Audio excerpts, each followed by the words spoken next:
Welcome to Real Estate Coaching Radio, starring award-winning real estate coaches and #1 international best-selling authors, Tim and Julie Harris. This is the #1 daily radio show for realtors looking for a no BS, authentic, real-time coaching experience. What's really working in today's market, how to generate more leads, make more money, and have more time for what you love in your life. And now your hosts, Tim and Julie Harris. 3, 2, 1, and we are back. And this is day 5. We've been looking forward to this podcast, as I'm sure many of you have as well. We are rating the least to most effective real estate lead generation systems ideas that exist on the market right now. If we've missed any, please do let us know, and we will offer our 2 cents on as to whether they are something that agents should be putting any effort towards. Now, remember, we did create this list. It's over 30 ideas, 30 things that are being tested and implemented across the country right now as far as real estate lead generation ideas. But when making this list, we put it from the least effective to the most effective. Now, what does that mean, effective? Our rules are really quite simple. Julie referred to them as our filters. Does it cost any money? Mm-hmm. Right? What is the likelihood of it actually turning into a transaction? Well, and exactly. And how long will it take from effort to equal your results? Is the conversation actually about real estate, or are you randomly running on hopium and you're the only one thinking that person's a lead? If I were to interview them, would they even say that they were interested in real estate, or are you just hoping them into existence? And most importantly, is the lead generation idea, to, basically not thinking of a better way of expressing it, but is the lead generation idea focused towards generating a seller lead or a buyer lead? Because hopefully you know by now, and if you don't, well, you will know now, that you want to focus all your best efforts every single day generating seller leads, because from seller leads come everything else. And if you've been in this business for only 15 years or less, which is, by the way, basically all of you, then you don't realize what I'm about to tell you. You are in what is going to be, and you will look back at this stage in your real estate career as being one of the best times in your real estate career, because you can actually learn how to be a powerful listing agent now. No doubt, over the last 3 or 4, maybe even 5 years, there were a lot of opportunities to list homes, but at the end of the day, there weren't a lot of opportunities to generate other leads off those listings. And that's what we've been sharing with you a lot in the different points that we shared with you over the last week. And today, obviously, is the 5th day. But focus on what I'm telling you right now. This is the best opportunity in at least the last 10 years, arguably the last 15 years, to become a listing agent. Everything comes from a listing. Stop with the mindset that you have to buy buyer leads. Buying buyer leads is insane when you can take listing leads, because you can generate so many free buyer leads, especially off some of the points and some of the ideas we shared with you this week. You can generate so many free buyer leads, but you can also generate loads of listing leads once you learn how to be a listing agent. The most important thing, if you want to have a long-term real estate career, it's not your brand. Boo hiss, but it's true. Yeah. It's not you forming a team. It's not your social media. It's not you being famous on YouTube. It's your ability to become a powerful listing agent. There is no viable argument against that point. So embrace that. Realize that becoming a viable long-term listing agent, where all your best energies every single day are focused on taking a listing, you're going to find what you truly want in your real estate career, in your life in general, which is a real sense of freedom. And that only comes from consistent cash flow. And that only comes from consistently being able to generate, frankly, very motivated seller leads. And that's the reason we are so excited to present to you today, point number 3 and number 1. And by the way, we will update this list if the market starts to fluctuate. But we do feel that these are the 3 most important spokes in your lead generation wheel. All of you, thousands of you, will join Premier Coaching this year. And when you do, you're going to ask, what should I be focusing on first? It's going to be these 3 things. So I'm just saving you the effort of having to ask the question. Yeah, cut that out. Okay. So the top 3 most effective ways to generate listing leads. And remember, listings will generate buyers for you. So that's baked in. Number 3, your own past clients and sphere of influence. Most of you lovingly call this your database. Your past clients, your sphere of influence. Now, in order for this to actually work, you have to have regular communication that is systematized. At least 5 contacts per day using the Ford script. We teach all of this in Premier Coaching, and we also have some podcasts dedicated to that. Past client appreciation parties, events, things we teach you in Premier Coaching. We have actually a 12-month system for that. Pop buys to your top 20 to 30 past clients for the holidays, special occasions, things like that. Systematic expansion of your center of influence, your database. Now, here is why this is number 3. First of all, it is absolutely the foundational, everlasting spoke for every single one of you. We talked about spokes in the wheel, your lead generation wheel on our first part of this series, but this is a foundation. Why? Because when you look at somebody, you say, hey, Tim, how'd you get that listing? It's probably because they already knew you if you were doing a good job at this. If you do this correctly over time, and not really that much time, centers of influence and past clients will become your best source of business. Full stop. It happens for everyone. If you do this poorly, in 2 or 3 years, you will wish you would have done it correctly. Faster. And we hear that constantly from coaching clients. If you ask anybody that's been in the business for a long period of time, I'm laughing because you and I have been in this business for a long period of time. We've asked this question so many times. And you ask the biggest, baddest ass, grizzled real estate veteran what they wish they would have done at a higher level. 100% of the time, they're not going to say TikTok. Nope. They're going to say centers of influence and past clients. That they would have done a better job earlier actually communicating with them, nurturing their own database, and why. They always say, again, the same thing. They would have spent less money on the speculative things, on guessing, on hoping, on trying things out, had they actually done a better job at this. Now, do a good job from the get-go. Here's the thing that now we're going to, let's make sure we talk, because there's agents that are listening now that are brand new and thinking to themselves, I have no past clients. So let's make sure we drill down on that being not an obstacle to pursuing this lead generation source. But ultimately, when you're looking at centers of influence and past client, be very clear, because we want you to see both sides of it. It is not predictable and duplicatable. It is not something you can consistently wake up every single day and say, I'm going to generate a lead for my centers of influence and past client. It just doesn't work that way, because it's similar to the other sources of business. It's not going to be, your list is not going to be full of people that are actively looking to buy or sell real estate versus some of the other points that we gave you. The reason that centers of influence and past client is so high up on your lead generation spokes, it's reason it's number 3 and not number 4, let alone 30, is because it's something all of you can do, new agents or grizzled veterans, and it's something that will create over time, usually half of your transactions. I remember very clearly, our first year in the business, Julie and I sold over 100 homes, and we sold 100 to 200 homes every year thereafter. But I remember it was about year 4, maybe it was year 5, and we kept very good records. We had a dry erase board, just like we coach all of you guys to do, where we'd write down our closings. Just to visualize this for you, there'd be a big dry erase board. Have to relieve room for at least 200 different properties that we'd sold, and buyers were written in blue ink, sellers were written in red ink. And then we'd also mark where the source of the business was. And we would always ask, or at that point we had an assistant that would ask, why did you decide to call Tim and Julie for the job of selling your home? That kind of thing. And we were figuring out within that 4th or 5th year that all of the business that we had generated in the first few years from proactive lead generation were now turning into repeat and referral, and they were sending us lots and lots of consistent business. And it was about June or July, and I looked at the board, and Julie and I like I said, I remember this like it was yesterday, because it was such an epiphany for us. It was such an aha moment. Over half of the actual sold transactions, both buyers and sellers, were from centers of influence and past clients.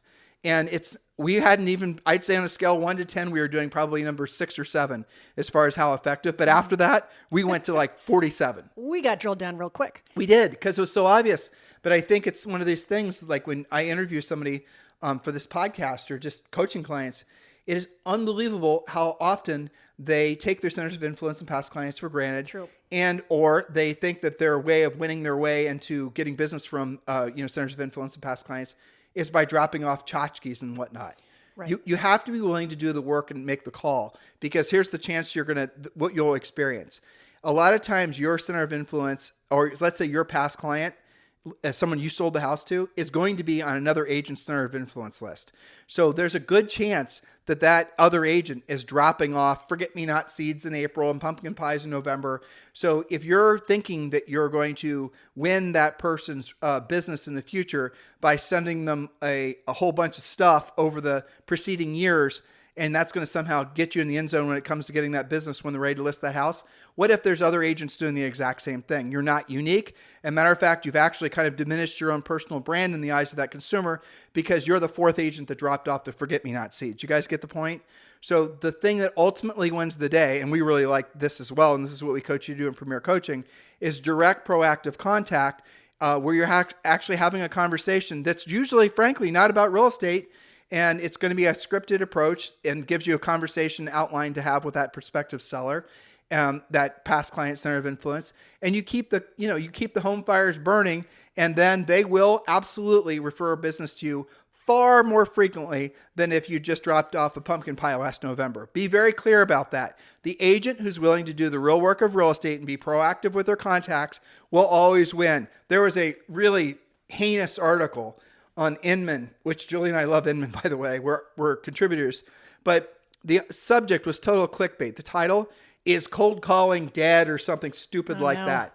And I suppose it is dead for people who never learned how to do it in the first place, right. Honestly. It was dead because it never was alive. Right. And for people who think about all calls must be cold calling, I mean, they're not all the same. They're not the same. If you're calling a center of influence and past client, like if you're cold calling, true cold calling, that's where you just have a list of phone numbers. I was about to say the white pages, but they wouldn't know what it was. Where you have a list of phone numbers and you start calling those phone numbers just randomly looking for a listing lead. That's what would be circle prospecting or those types of things. That's cold. Which is, by the way, I think it was number 29 on our list of things that are where you should be offending. It's ineffective, really. It is a good starter, igniter for you to start doing the real work, but it's absolutely not a very predictable, duplicatable. We don't even teach you guys really how to do it. There are scripts for it in Premier Coaching, but it's really not effective. Even if you have assistants, look, if they want to learn how to make phone calls and feel more comfortable doing the work, that's fine. Get them doing those things, but very quickly migrate them towards the business that's going to be of more value. But the moral of the story, when you're calling these guys, your centers of influence and past clients, you're calling them on a regular basis, you will start getting regular referrals from them. Now, if you're a new agent and you do not have past clients, Julie, what do you do?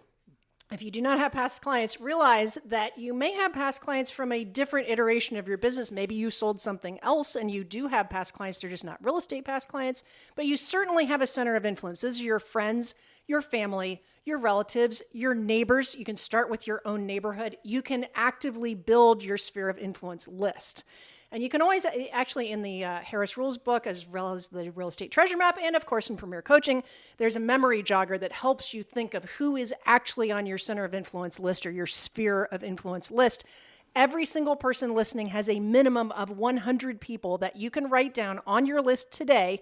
You start with, who are your regular contacts on a daily basis? Well, I run into my kid's teacher. I run into, the pharmacist when I pick something up. I talk to so-and-so. I know the president of my HOA. And then you say, who does that person know? And who does that person know? You look in your smartphone, you build your contacts. Even if you don't have past clients, you got licensed yesterday and you have yet to do a deal, you do have a center of influence. You do have your own neighborhood. When we got started, we had a car cleaning and detailing business in college. That was the first newsletter that we started sending and the first people we started talking to.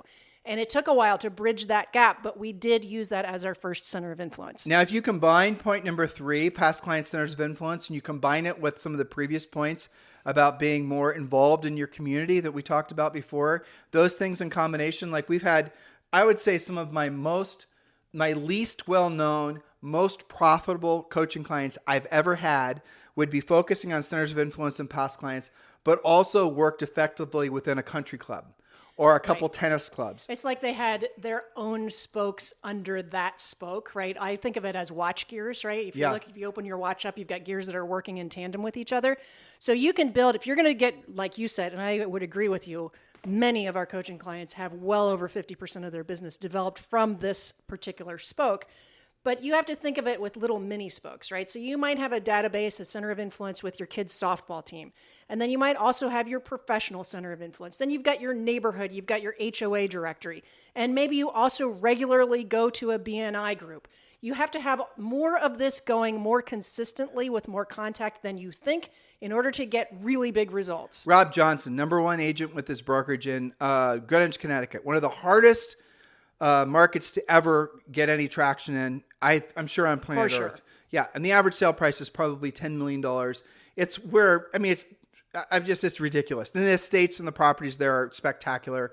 Well, Rob basically was a new agent, and he told me straight up, he will never do any real proactive lead generation. So I tricked him.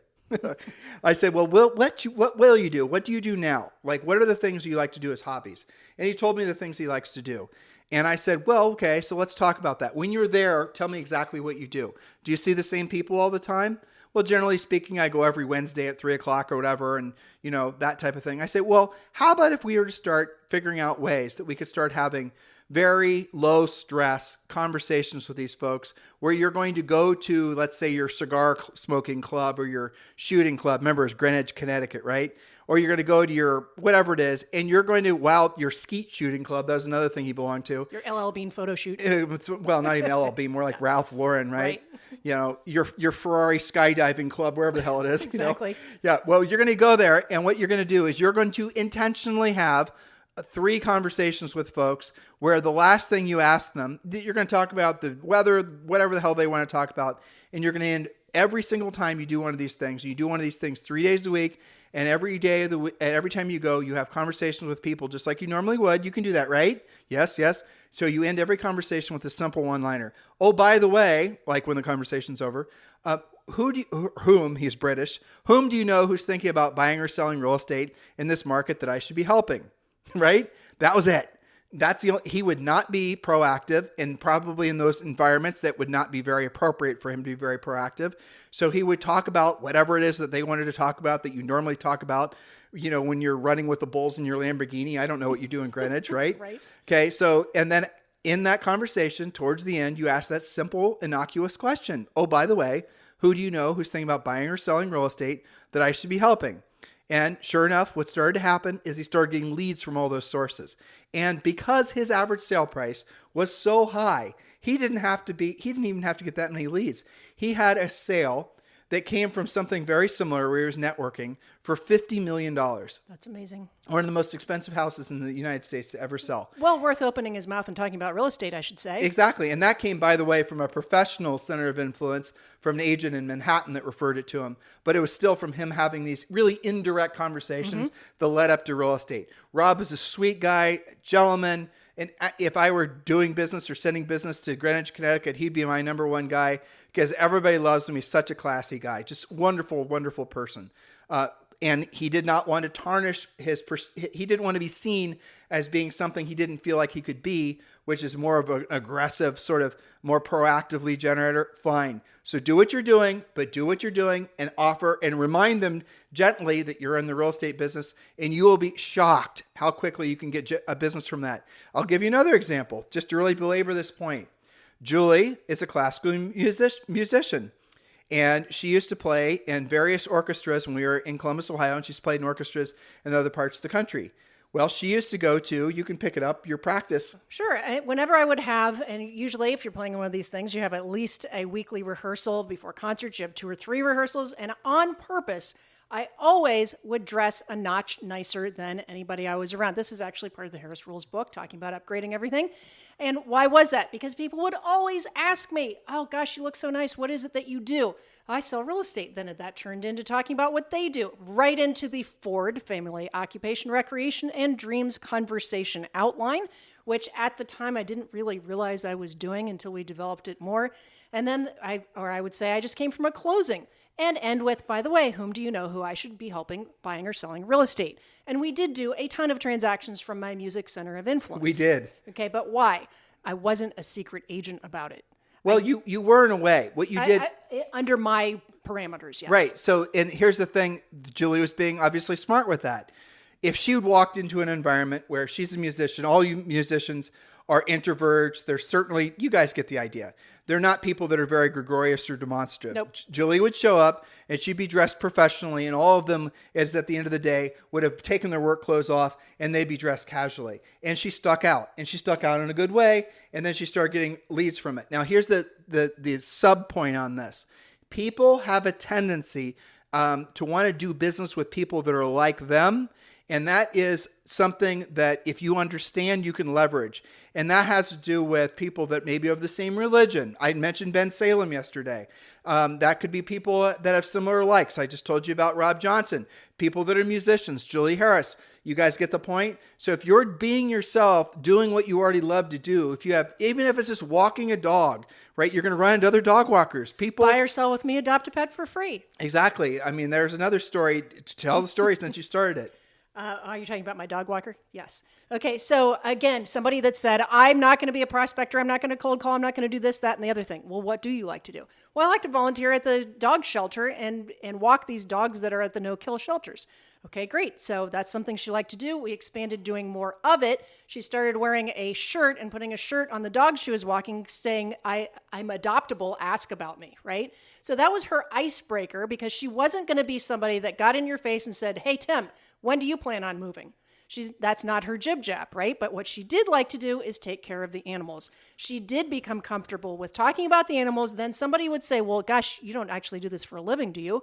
No, I sell real estate. Leading to the question, whom do you know who I should be helping buying or selling real estate? Now, within 90 days or less, she had 8 pendings. The most she had ever had at a single time. From all the dog walking. From the dog walking Right. and simply doing what she liked to do anyway, but adding on some simple real estate scripting. What are the elements of this idea or all the things we've been sharing with you that make it effective? Number one, you're putting yourself in a position to have direct conversations with people about buying or selling real estate. You're not hiding behind a keyboard or trying to figure out a fancy click funnel. You guys get it? You're not trying to figure out some sort of, clever way to, make a YouTube video. You are now, someone would argue, and there's validity to this argument, that's one-to-one, and the way you're going to have, you'll be obviously in front of more people if you're one-to-many. I've heard this argument. It's not a bad argument, but the reality of it is when it comes to real estate transactions, for 99% of you, you're going to get faster results, more effective results, putting yourself in a position to have one-on-one contact with people versus spending all your time trying to become famous on YouTube, where it's going to be you making a video and hopefully thousands of people are going to want to, react to it in such a way that they're going to want to do transactions with you. You guys get the difference? So be very clear in your head. All of the previous, 31 things that we mentioned to you, they have value. They could be useful, but should not be your core spokes in your lead generation wheel because they either are frankly very ineffective, if not totally ineffective. They're going to be too costly, and they're going to take too long to generate leads. Oh, somebody asked me, Julie, and you didn't have it on the list. Agent websites, and it didn't even merit even having on our master list. Here's the bottom line about agent websites. Don't do it. There's been tons of research that's shown that a standalone agent website gets on average 0 leads per year. If you don't believe me, go to Inman because Teak Wiggins did the actual research on this. And I think that's really fascinating. So many agents, no, not so many as they used to be, think when they get into the business, they need to have a standalone website with IDEX feed and all sorts of drip campaigns and all this other stuff. That war is over. And at this point, there's no sense in even starting a website, spending your money, spending your time on doing anything like that. You should have a presence online, but your presence should just be having very effective profiles on, for example, YouTube, on Facebook, on Instagram, so people can find you because those are going to be the results that are going to come up when someone searches your name. Your Instagram profile, your LinkedIn profile, your Twitter profile is going to come up first. So just build profiles on there so people can find you, maybe gather a little intel about you. And that's all they need. Do not waste your time or effort building an agent website. Agent websites have been ineffective for at least 10 years. Julie, point number 2. Point number 2, another favorite. You knew it was coming. For sale by owners, otherwise lovingly known as unrepresented sellers. Now, here's some points for you to write down. Why you are going to take this very seriously. For sale by owners, they have a help wanted sign in their yard. They clearly and obviously have a home to sell, unlike previous things that we've mentioned. They are clearly displaying their phone number. What do you guys like to complain about? I can't get accurate phone numbers. They're handing it to you. It's written on the sign. They have market tested the price. Now, sometimes, especially in our current market, you may be able to list it for their price and still get it, but at least you've got a basis of doing your CMA, which makes it a little easier. That's actually a really interesting point. Let's say inflation next year And inflation and appreciation sort of act the same. But let's say you go and you talk to a for sale by owner, and let's say they're listing at 500, it should really be at 475. Well, with what inflation or appreciation, they might actually be priced right in about 2 months. So don't use that as your excuse because they didn't list it at your price. We're getting into this for sale by owner in the last point. These things do require skill, which means you're not going to have a lot of competition because most agents aren't going to take the time to develop the skill. They're going to take emotional skill. Same thing I said before. You're not going to have a lot of competition because what agents will do nowadays is they're going to probably just ignore the for sale by owners. Or they'll claim that there aren't any.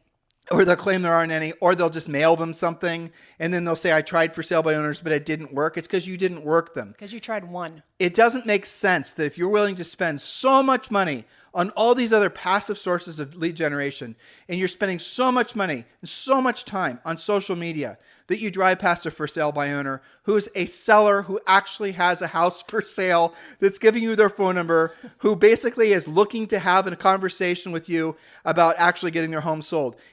Why does it even remotely make sense that you wouldn't actually go and have a conversation with that person? I'll tell you why. You know why. Because you don't know what to say or how to say it. Well, guess what? That's what coaching is all about. If you really want to have an unfair advantage in this marketplace, because of this market, frankly, learn how to do what other people aren't willing to learn how to do, and do it at the highest level. And you'll have what other people will never have, which is a long-standing, very profitable real estate career. That's right. So they also can be the most loyal clients ever because they've actually tried and not succeeded at what you do for a living. That always amazed me. The most loyal clients we ever had were for sale by owners because they actually appreciate what you do. Many will also buy with you. Here's another example of one contact who may have multiple transactions for you once their home is sold. And even if they've already bought, that's good too because now they're extra motivated.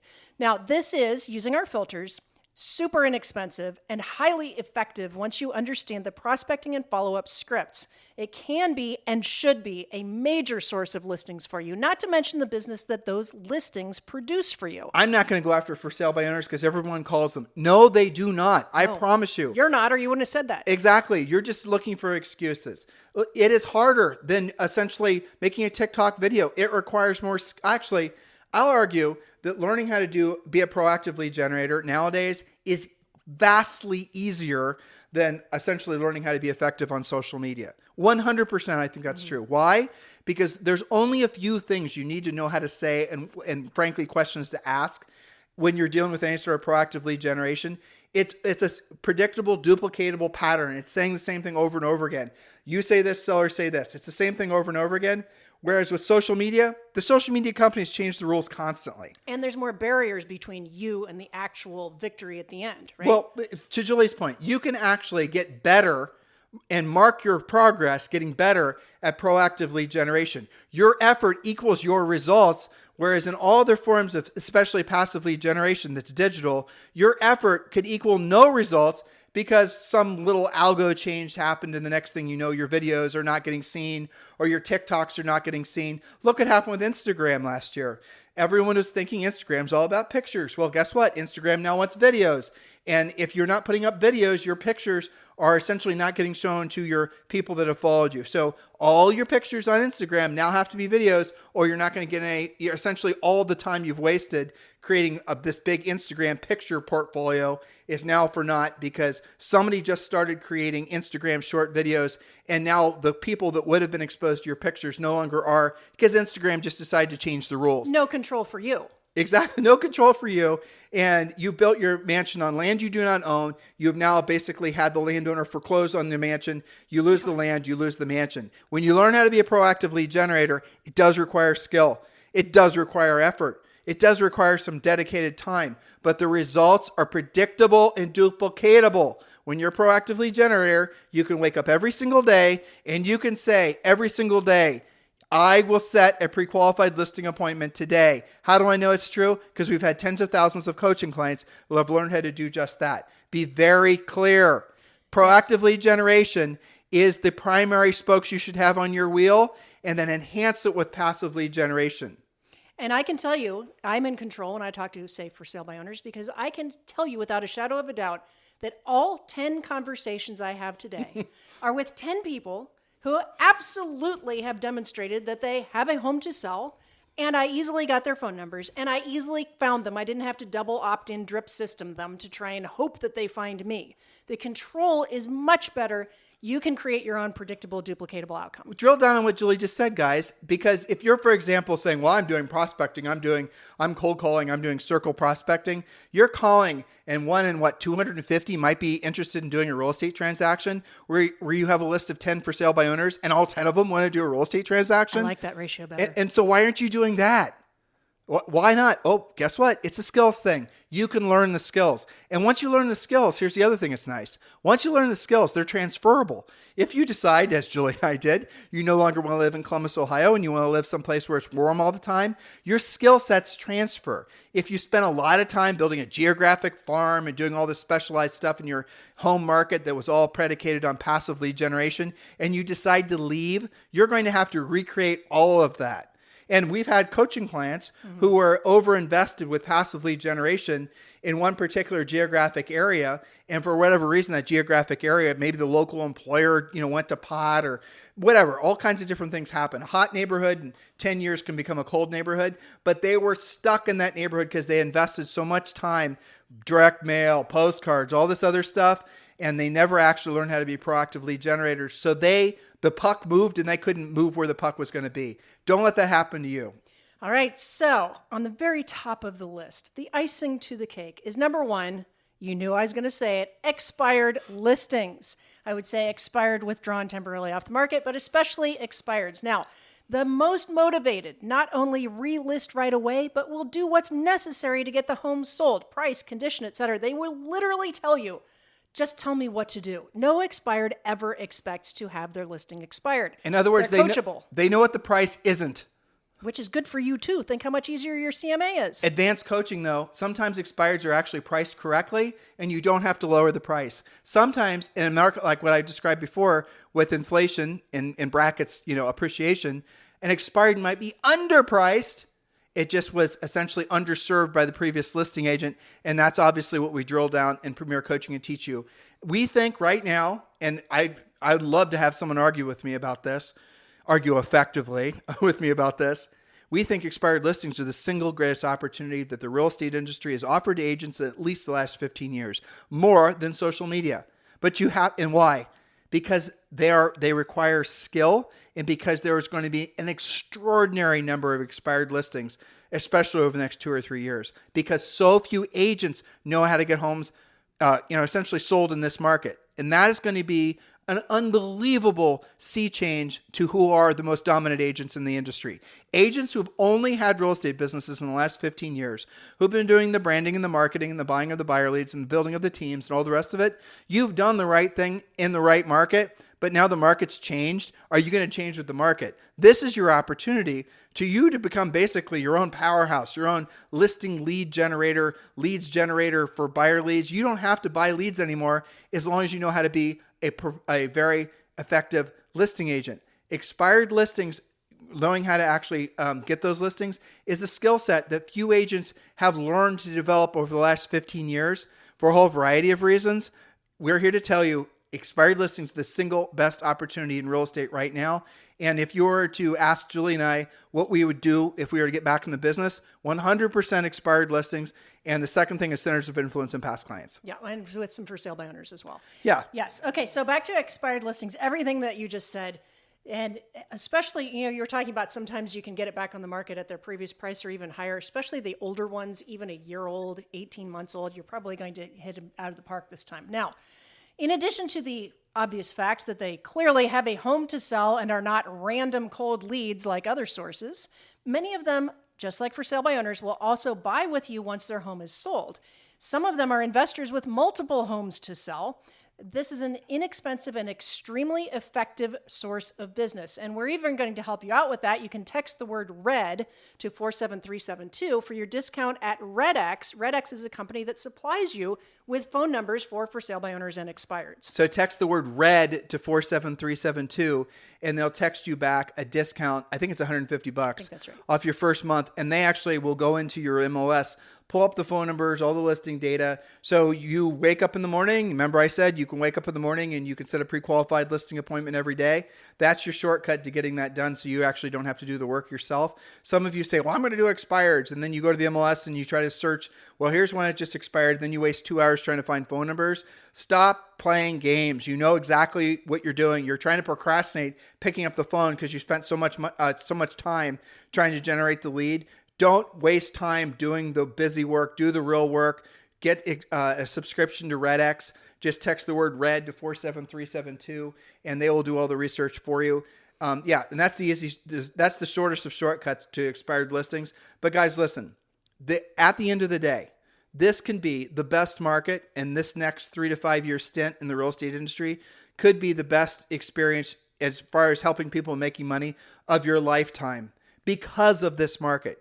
Because there's so many agents that don't know what to do or don't know how to do it. Not just agents, but brokers, office managers. If you're a broker, if you're a mentor, if you're a coach, if you're whoever, team leader, has only been in the business for 15 years or less, they might say they know how to do these things, but they don't. You know how I know? Go look to see how many expired listings they've ever taken.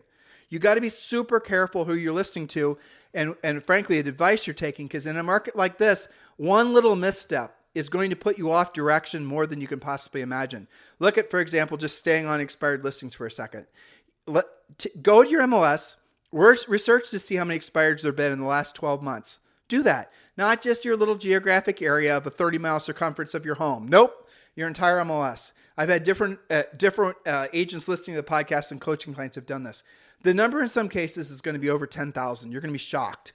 If you're in a big market like LA, I bet it's close to 20,000. Now what I want you to do is then do another search with those expired to see how many of those have been relisted. And you're going to find that almost all of them are relisted within 12 months. The last statistic I remember was 90% of all expireds relist within 12 months, but most of them relist within the first 30 days. And most of them will sell almost immediately. That's right. And so that is what Julie and I would do if we were getting back in the business for sure. It does require skill. I like hard things. You should too, because you're going to have less competition. I like doing the things that other people aren't willing to do because there's more opportunity. That's how you should consider thinking because of this market. And it's unbelievable when you set your first expired listing appointment, you are going to be so proud of yourself. When you take your first expired listing, you're going to be so addicted to it. Then you're going to start looking at the MLS and you're going to look at life. You're going to look at the real estate business. You're going to say, oh my gosh, today there are 30 expireds and the average expired was $500,000. And if I were to list one of those, it's 15 grand, You're going to say, let me at it. Let me at it. Instead of, oh, nothing's expiring in my market because you did a tiny little market search. Or, gosh, if some other agent couldn't sell it, well, how am I going to be able to sell it? Cut the excuses and embrace it. Some of those are some of the most fun, exciting coaching calls is when you guys get that light bulb over your head and you go, oh my gosh, I know how to do it. How could I have been hiding out from this for so long? Let me have it. Let me add it. I got my pre-listing package made. I got my skills polished up. I know I can do this. And not only, one of the things we should have said about both for sale by owners and expireds is that this is one of the only ways that you can literally choose your listing inventory. Now, yes, we want you to list your past clients, center of influence. Those are all great houses, but you can't tell me which one of them is going to list next. But you can look at your FSBO and expired list and say, you know what? I want to raise my average sale price from $350 to $550. So every expired I'm going to go after, I'm going to look for the most popular neighborhoods, good-looking houses that maybe had a crappy, description or too many showing instructions, and I'm going to take 5 listings between $550 and $750 in the next 60 days or less, and I am going to upgrade everything about my business. You have the control over that. On day 2 or 3, I don't remember, of this series, I asked you if you had to take 3 listings in the next 30 days, you'd win a, all expenses, all taxes paid check for $1 million, right? What would you do?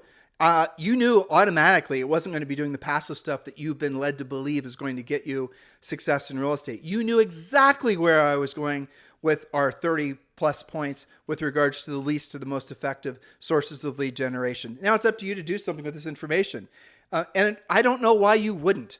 Because the reality of it is that once you learn the skills, there's actual skills of making the calls, and there's a psychological skills of dealing with your emotions and also the seller's emotions. But once you learn them, the more you do it, the easier it becomes, and the more predictable and duplicatable it becomes. If you work this consistently, you're going to find, if anything, it gets boring. Boring is good. Boring is profitable too. Yeah, exactly. The more predictable and duplicatable and the more control you have, the more profitable your business is going to be. Look at, if you were to choose and keep them in the top 10 if possible, the top, 3 to 5 spokes that you're going to take seriously and not just dabble, but really learn, get the coaching on it, upgrade your skills, systematize it, okay? Take it seriously.